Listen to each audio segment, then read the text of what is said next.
नमस्कार साथियों, मैं रोहित तिवारी। आप देख रहे हैं अपना यूट्यूब चैनल मैथ वाला परिवार। आज हम इस वीडियो पर पढ़ने जा रहे हैं प्रश्नावली 12.3 का दूसरा सवाल।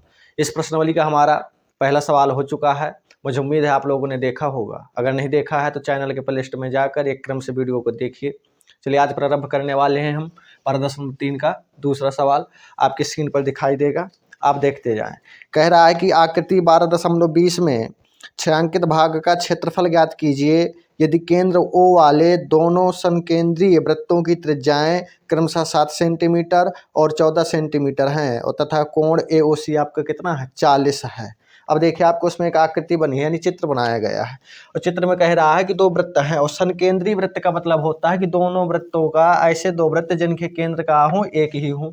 पहले वृत्त की त्रिज्या दी गई है वो R1, मतलब पहले वृत्त की त्रिज्या नहीं, छोटे वाले वृत्त की त्रिज्या कितनी है, 7 सेंटीमीटर और 14 सेंटीमीटर। तो हमें पता है कि जिसकी त्रिज्या छोटी है तो छोटा वृत्त बनेगा, अर्थात इसकी त्रिज्या अगर मैं मान लूँ कि ये त्रिज्या कितनी हो जाएगी आपकी, तो ये हो गई आपकी 7 ये कितनी है, 7 और जो बड़े वाले की है वो कितनी है, 14 है। तो बड़े वाले की हमेशा त्रिज्या केंद्र से नापी जाती हैं, तो इसका बड़े वाले का अगर त्रिज्या मैं केंद्र से देखूंगा तो कितना हो जाएगा, 14 हो जाएगा।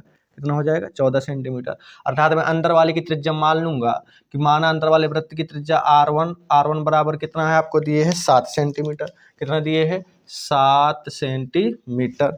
चलिए अगर मैं R2 की चर्चा करूं तो R2 मान लेंगे कि बाहरी वाले वृत्त की त्रिज्या कितनी है, तो वो है आपकी 14 सेंटीमीटर। आपको कहा दिया गया है R2 का मान कितना दिया गया है, 14 सेंटीमीटर दिया गया है। अब कह रहा है छायांकित भाग का क्षेत्रफल ज्ञात कीजिए। आप हल्का सा अंदाजा करें कि अगर यहाँ तक की लाइन को मैं कहा है R1 मानूं, R1 है ही है, यानी पहले वाले वृत्त की त्रिज्या R1 और यहाँ से लेकर के यहाँ तक का क्या माना जाए, R2। ये क्या हो गया, R2 हो गया। तो अब कह रहा है छायांकित भाग का क्षेत्रफल ज्ञात कीजिए और छायांकित भाग आपका क्या बन रहा है यहाँ पर, छायांकित भाग ये वाला, यानी इस वाले पूरे हिस्से का कहा है, कह रहा है आप क्षेत्रफल ज्ञात कीजिए। इस वाले का हमें क्या करना है, क्षेत्रफल ज्ञात करना है। यहाँ पर आपको कहा है हल्का सा दिमाग लगाना है, यानी माइंड को कहा है चलाना है कि अगर आप देखें इतने एरिए को, यानी कहाँ तक के लिए, यहाँ तक का, तो ये आपका स्पष्ट रूप से दिखाई दे रहा होगा छोटे वृत्त का त्रिज्यखंड। और अगर मैं क्या कहूँ ओ से, अगर आपसे कहूँ कि ओ से पूरी लाइन यहाँ तक, इसका नाम अगर मैं AB दे दूँ तो पूरा OAB को देखें आप, तो OAB आपको कहा है बड़े वाले वृत्त का क्या दिख रहा होगा, त्रिज्यखंड। क्या दिख रहा होगा, ये त्रिज्यखंड। और त्रिज्यखंड से आपका भली भांति से परिचित है। अब हमें निकालना है छायांकित भाग का क्षेत्रफल, यानी सिर्फ इतना भाग।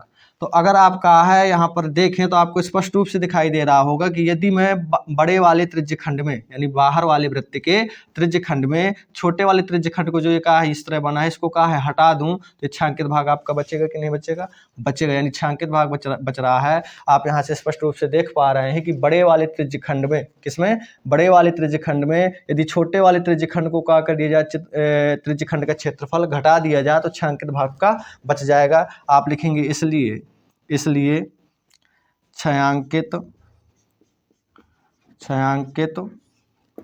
भाग का क्षेत्रफल, छायांकित भाग का कितना है आपका क्षेत्रफल। अच्छा वो यहाँ पर माने हुए हो, A माने इसको का माने हैं, C माने हैं, और देखा जाए तो इस वाले बिंदु को का माने हैं, B माने हैं, इसको का माने हैं, D माने हैं, का माने हैं D। तो आप चित्र में देख सकते हैं। तो छायांकित भाग का क्षेत्रफल कितना होगा, तो अब जो क्षेत्रफल होगा आपको स्पष्ट रूप से दिखाई दे रहा होगा कि बाहर वाले त्रिज्यखंड में अंदर वाले के त्रिज्यखंड को क्या करना है, घटाना है। तो आप लिखेंगे इसलिए टीटा, त्रिज्यखंड का फार्मूला आप जानते हैं कि टीटा गुणे पाई स्क्वायर बटे 360, तो टीटा हो गया पाई R स्क्वायर। तो बाहर वाली त्रिज्या कितनी, R2, तो यहाँ पर क्या हो जाएगा, R2 का स्क्वायर बटे क्या हो गया, 360, फिर माइनस आप लिखेंगे टीटा गुणे पाई R1 स्क्वायर बटे 360, क्योंकि त्रिज्यखंड का फार्मूला वही होता है टीटा गुणे पाई R स्क्वायर बटे 360। यहाँ पर बदलाव क्या होगा, त्रिज्याओं का।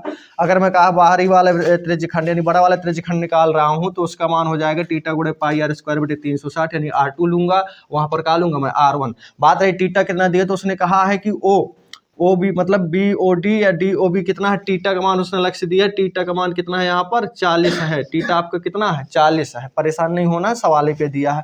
अब यहाँ पर आप देखें कि टीटा दोनों का सेम टू सेम, यानी जो यहाँ पर कोण बनेगा वो मतलब जो छोटे के लिए वो कहा बड़े के लिए हो जाएगा, तो टीटा आपका सेम टू सेम हो जाएगा 40, कोई बात नहीं। पाई का मान आप जानते हैं 22/7 पर रहने दीजिए, R2 स्क्वायर अपनी जगह बटे का हो जाएगा 360, माइनस यहाँ पर भी आपका 40 पाई अभी पाई रहने दीजिए, कोई बात नहीं। और यहाँ पर R1 स्क्वायर रहने दीजिए, कोई बात नहीं। R1 का क्या हो जाएगा, स्क्वायर बटे 360। अब देखिए गुणा भाग अगर हमें कम करना है तो यहाँ से कहा है आप कॉमन लेना सीखें, यानी उभयनिष्ठ यहाँ से निकालना सीखें। तो देखिए 40 बटे 360 पाई यहाँ है, 40 बटे 360 पाई यहाँ है, यानी दोनों से 40 गुणे पाई और बटे 360 आपका क्या हो गया, कॉमन हो गया। तो अंदर का बचा R2 स्क्वायर बचा और माइनस सीधे का बचा R1 का स्क्वायर बचा। अब देखिए हल करें तो सीधी सी बात है कि 40 अपनी जगह, पाई का मान जानते हैं 22 बटे 7, 22 बटे 7 बटे में 360। R2 स्क्वायर, R2 आपका कितना है 14 सेंटीमीटर, तो 14 का सीधे का हो जाएगा यहाँ पर square, minus R1 square, R कितना है 7, तो यहाँ पर क्या हो जाएगा आपका 7 का स्क्वायर। देखिए काटे तो 0 से 0, 9 चौको 36, 9 आ गया। अब कटेगा, नहीं कट रहा कोई बात नहीं, अभी रोके तो क्या हो जाएगा कि 22 बटे 9 गुणे 7, 22 बटे 9 गुणे 7। यहाँ पर आप देखें 14 का वर्ग का हो जाएगा 196 और 7 49, यानी 7 का हो जाएगा 49। अब यही भाग आप यहाँ पर देखें, इसके आगे क्या होगा, तो इसके आगे आप कहेंगे कि भैया यहाँ पर 22, कोई बात नहीं 22 हुआ बटे 9 गुणे का बचा आपका 7, 9 गुणे 7। अंदर अब कहा घटाना है, तो देखिए 6 पे 9 जाएंगे नहीं, तो इससे असली 16 और 16 पे आपके 9 चलेगा, कितना बच्चा 7 बच्चा, कितना बच्चा 7। यहाँ पर कितना बच्चा 8, 8 में 4 गए, कितना हुआ 4, और 1 का आपका क्या हुआ 1, 1 यहाँ पर क्या हुआ आपका 1 शेष बचा, यानी 1 हुआ। अब देखें यहाँ पर, अब यहाँ पर सीधी सी बात है कि गुणा हो रहा है, क्या हो रहा है गुणा, तो सीधे आप रखेंगे 22 बटे 9 गुणे 7, गुणे में रखेंगे आप 147, क्या रखेंगे 147, काटेंगे देखिए कटेगा, हाँ दिख रहा है, 7 एकन्नम 7, 7 दूनी 14 और फिर 7 एकन्नम 7, 3 हो गया, फिर 21 हो गया, 3 तिरका 9 और 3 सते 21, अर्थात आपका बचा का, तो आपका बचा सीधे आप लिखेंगे कि भैया यहाँ पर आया 22 गुणे 7 बटे 3। अब सीधे आपको गुणा कराना है, तो 7 दूनी 14 के लिए 4, हासिल लगी 1, 7 दूनी 14 1 15, यानी 154 बटे 3 सेंटीमीटर स्क्वायर। अर्थात उस छायांकित भाग का जो क्षेत्रफल निकल कर आएगा वो आएगा आपके कितने छायांकित भाग का 154 बटे 3 सेंटीमीटर स्क्वायर। स्क्रीनशॉट लीजिए।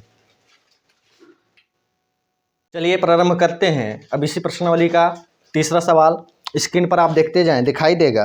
कह रहा है कि आकृति 12.21 में छायांकित भाग का क्षेत्रफल ज्ञात कीजिए यदि ABCD भुजा 14 सेंटीमीटर का एक वर्ग है तथा APD ठीक है और कहा है BPC 2 अर्धवृत्त हैं। अब देखिए बेहतरीन सवाल।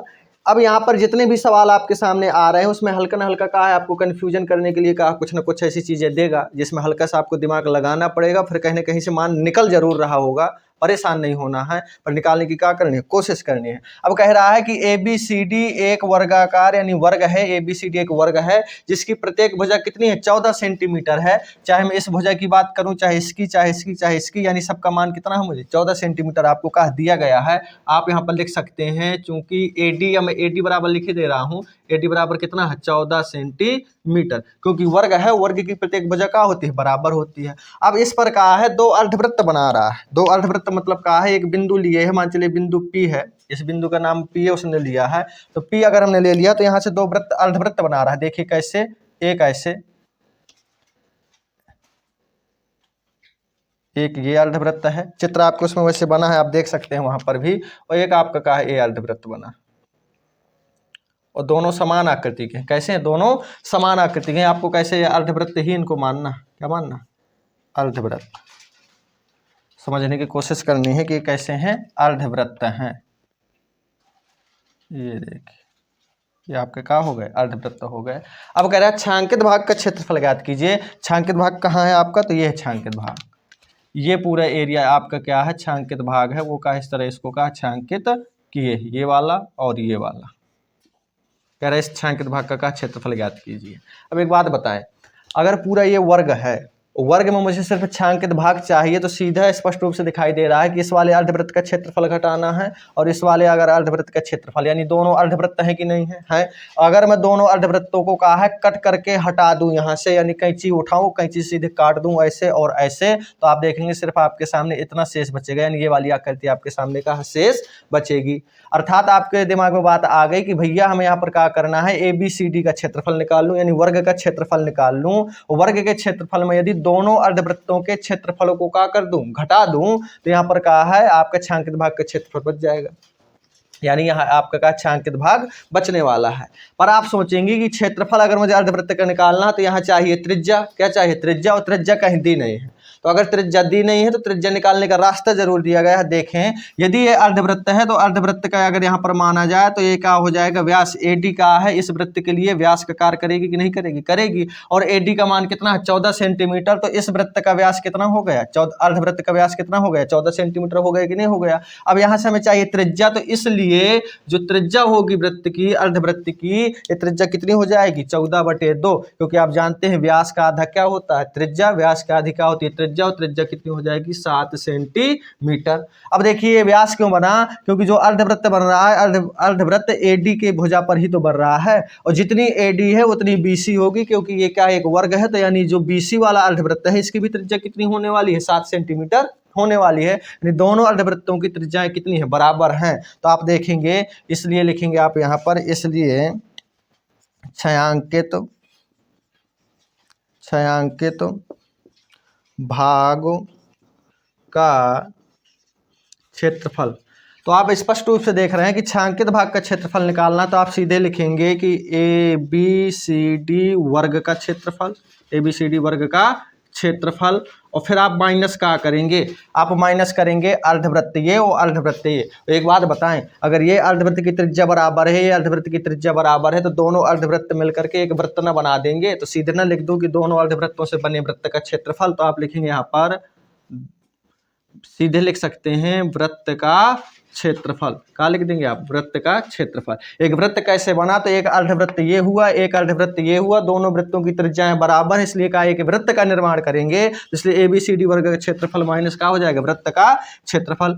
ABCD वर्ग है, वर्ग का क्षेत्रफल आपको याद होगा भुजा का स्क्वायर, भुजा कितनी है, 14 सेंटीमीटर, तो सीधे आप क्या लिखेंगे यहाँ पर, 14 का स्क्वायर, माइनस वृत्त का क्षेत्रफल, ये भी आपको याद होगा क्या होता है, पाई R स्क्वायर। तो पाई अपनी जगह है, R स्क्वायर, तो 14 का वर्ग कितना हुआ, 196, 14 का वर्ग कितना हुआ, 196। पाई का मान कितना है, 22/7, और R कितना है, तो R आप देखेंगे कि 7 है, तो यानी क्या हो जाएगा, 7 × 7। तो आप देखेंगे यहाँ पर जो कटे काटिए, तो देखिए 7 से 7 गया, क्या बचा यहाँ पर, बचा आपका 196 माइनस 7 दूनी 14 के लिए 4, हासिल लगी 1, 7 दूनी 14 1, 15, यानी 154 आपको क्या करना है, घटाना है। किसमें, 196 में। जैसे आप 154 घटाएंगे वैसे आपके सामने कहा है छायांकित भाग का क्षेत्रफल उपलब्ध हो जाएगा। यानी कितना हो जाएगा ये 196। तो देखिए 6 पे 4 गए, कितना बचा, 2, 6 पे 4 गए 2, 9 पे 5 चले गए, कितना हुआ, तो आप कहेंगे 4 बचा, कितना बचा, 4, और 1 में 1 चले गए तो क्या बचा, 0, यानी 42 सेंटीमीटर स्क्वायर आपका का छायांकित भाग का क्षेत्रफल आपको का प्राप्त होगा। उम्मीद है कि वीडियो आप लोगों को कहा समझ में आ रहे होंगे। यदि समझ में आ रहे हैं तो कमेंट करें, कमेंट में लिखा करें, वीडियो को लाइक करें और अपने दोस्तों में वीडियो को क्या करें, शेयर करें। धन्यवाद।